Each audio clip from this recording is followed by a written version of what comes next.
Hey, rule breakers and chaos lovers. Welcome to Malicious Compliance Reddit Stories, where we dive into the satisfying, petty, and downright genius moments when following the rules backfires spectacularly. From workplace compliance chaos to neighbor revenge sagas, we're serving up Reddit's juiciest malicious compliance threads. So smash that subscribe button, hit the bell, and let's uncover why technically correct is the best kind of correct. Ready for the chaos? Let's go. Way back in the early 2000s, I began to suspect that my wife was up to something.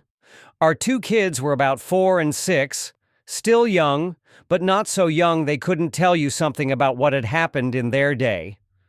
They started talking a lot about staying with my wife's parents during the day, which wasn't really that strange in and of itself, but since they lived about 90 minutes away, doing so 2 or 3 times a week seemed a bit much. That was basically every day she wasn't working at her part-time job. When I asked her about it, she denied it, but was never a good liar. So I started tracking the mileage on her car, and sure enough, she was driving an extra 400 or so miles per week. I knew some shit was going on. Then one day, I sat down at the computer, and she had left a sticky note with her AOL password written on it next to the keyboard. I could not resist and logged in to read her emails and saw a few email exchanges between her and her college BFF, where they discussed how my wife was regularly fucking one of her ex-BFs from high school. No mention of details about him other than my wife also talking shit about his wife making fun of how she'd gotten fat after having kids. Anyway, I printed out these email exchanges and stashed them. I still needed to know the details, so I called a friend who was a cop, and he suggested I call a guy he knew that had left the force to become a PI. Ron was great. I paid his retainer and gave him the emails and what little I knew about my wife's activities, and he figured out exactly what she was doing. His report detailed with photos and times with dates and locations all about how she would take the kids to her parents, then go meet this guy for lunch, then they'd go to a dumpy motel for a few hours, after which she'd pick up the kids and return home. At this point, I hired a divorce lawyer. My parents cheated on each other, and the fallout absolutely fucked mine and my siblings' childhood. It was something that was totally unacceptable. I also asked Ron to find out what he could about this guy. Ron absolutely came through. I learned his name, Bob, that he was married and had 3 kids. I also found out that he worked as a vice president of sales for his father-in-law's business. At this point, I had my lawyer draw up the divorce papers. I also asked Ron for a couple more copies of his report, and one more thing I wanted him to do for me. On the same day, I had my wife served with the divorce papers at her work. I had Ron meet with this guy's wife and show her everything he'd found out. She seemed nice, and I figured that she deserved to know what her dear hubby was up to. What she did with that information was up to her. While the information about my wife's infidelity didn't really matter in my divorce proceedings, Bob's wife did a real number on him.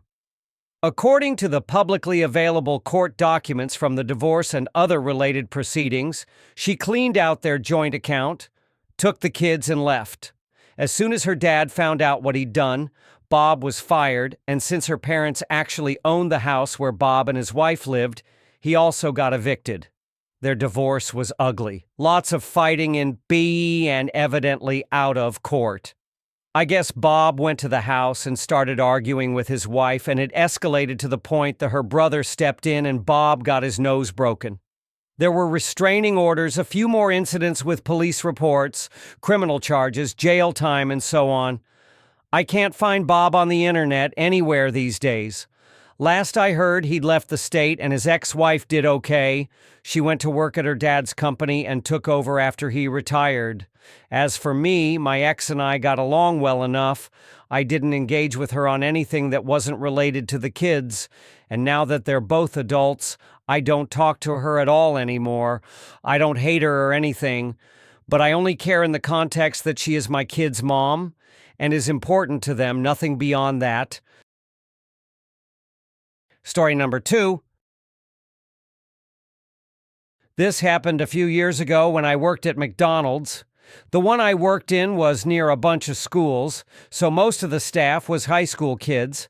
As summer vacation started, we began having the trouble of an employee getting break and then spending their break eating their meal and conversating with their friends who were still working in the kitchen.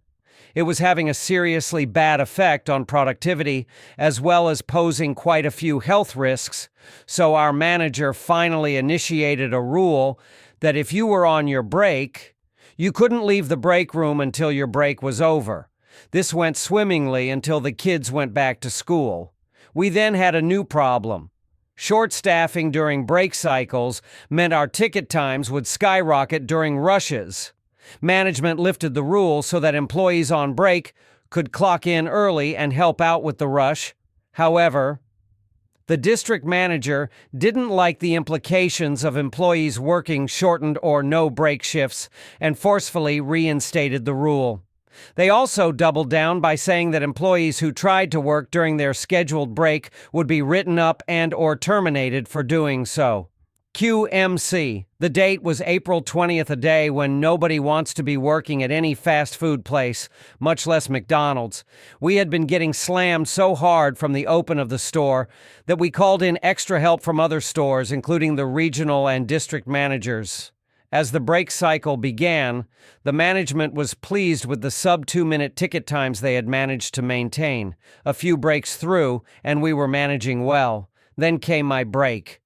As soon as I sat down to eat, someone came into the store and ordered 47 double quarter pounders.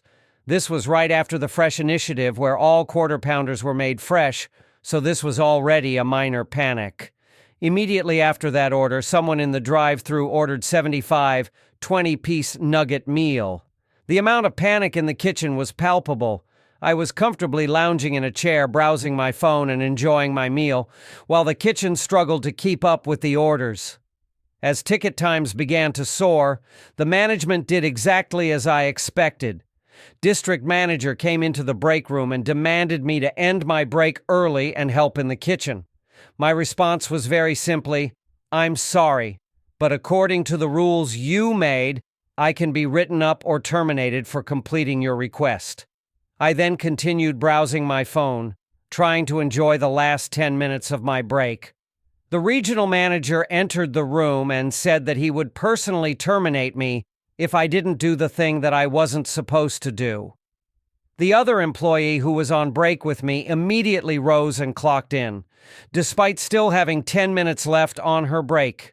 She was written up for breaking the rule after the shift was over, so I felt good sitting in my chair and continuing to ignore them. In the aftermath, the people who made the giant orders took what was made after half an hour and left, with refunds for the unmade food, nearly $150 each. Customers who were waiting for smaller orders were compensated with gift cards for their patience, yet many walked out without even getting their orders.